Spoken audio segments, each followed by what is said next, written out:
अरे तारा बहनी के गाड़ी में गधा के लान पे लो, वाह बहुत अच्छा। क्या कह तारू कि सखी रात में हमके सुता के मारे शैम्पू लगा के, अरे भौजी तब पका ता गाँव खून निकल जात हुई। क्या हाल बा? आज हम फिर से बात कैले बानी भोजपुरी गाना के बारे में बात करबे कैले। तो भाई लोगन आज के वीडियो बहुत खास बनल बा, तो यही से कहता नहीं भाई लोगन कि वीडियो जल्दी से के लास्ट देखबा तबे मजा आई। तब वीडियो बनाने के बस एक ही मकसद बा, एक ही मकसद रहेला आप सभी को दिल से हंसाने के लिए, ना किसी को दिल को ठेस पहुंचाने के लिए। तो वीडियो को पूरा देखा, देखने के बाद भूल जाऊँ तो बिना कोनो लानो लहसुन के आज के वीडियो स्टार्ट करता हूँ। देखा तारा लगा था सरवा के मिर्गी आगर वैसे भौजी के बाँह सुन के आ मुठ मारो चाहता ए सार बुढ़ छुछू न ऐसे भौजी के मत सुंगा। वैसे भौजी बहुत खूबसूरत बिया करता। पहले के मन मतलब लहंगा उठा के आ पटा के पेल दा, लेकिन भौजी के झाड़ सुन के मत झाड़ झुका रहा। अच्छा कबो उठा के कबो निरा के पटा के पेल दे राती में देवरा ना भौजी। अब देखा भौजी उतार भातार बा, अब उठा के मारे चाहे निरा के मारे चाहे बहन जो सीधे सीधे मार देवे, ओ से हमरा कुछ ले देवे नहीं किया। ऐसे भी हम झाँझ झोंकल बा राख बना के मुंह में लपेट दे नू मर जेबू। ओहो कबो उठा के कबो निरा के आ मारे ला बैठा के। ए भौजी तहा तो भतार इतना अच्छा बा कि तहा के इतना प्यार करता, कितना कौन बता तो कितना भौजी कहल इंसान ये आकाश देवर। हम तो पता पेलते नहीं खे, अपन बैगन से काम चला के आ रह जाता है, लेकिन हम क्या करी तक ना जानी हम उच्चार के चल अल क्या करी खड़े न होला। तो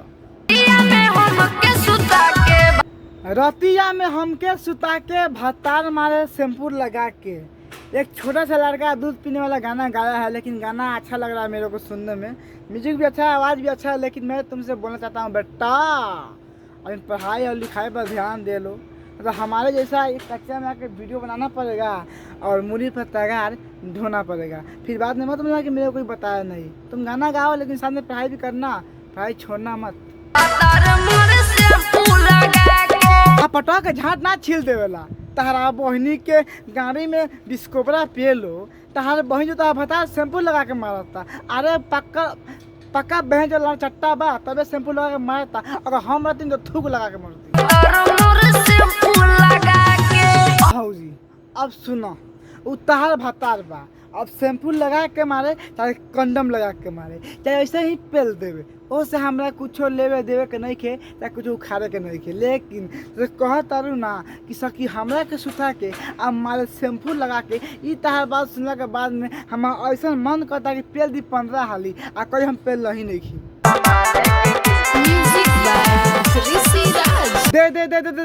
देखा तारा भैया दर्जी सार के कैसे भौजी के चोली पे हाथ धो के आ नापता। अरे भैया भौसरी वाला ऐसे नापल जाला।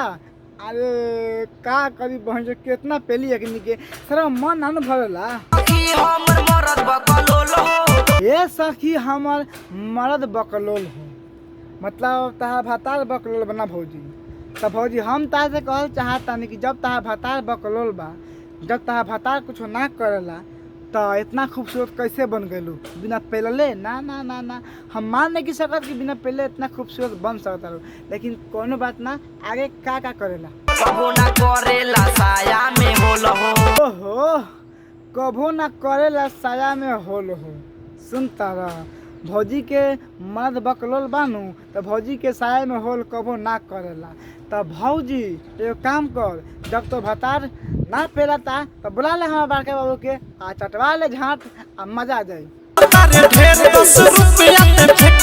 हाँ कूदा तारे ढेर 10 रुपया फेंकले। तो ए भैया तू का चाहता कि भैया पूरा अपन पॉकेट खाली कर दे, बाद में भैया के पैसा ना दे गाँव देवे पड़ी? ना ना ना भैया इतना बुजुर्ग नहीं खे, भले भैया 10 रुपया दे के भौजी के गाल छू के मतलब कुछ भी कह के आ मन के मना ले, लेकिन ज्यादा पैसा ना दी।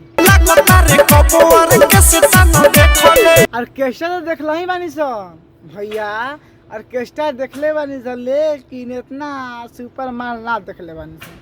हाँ भाई ऑर्केस्ट्रा हमनी के गाँव में बहुत आला, बहुत सारा देखले बानी सब, लेकिन ई भौजी गजब के बिया। भौजी के चोली के दिखाई सीन तो सर्वा आँख में तो आंसू आ जाता। लेकिन कोनो बात ना भौजी, देखे हमरो के दी है।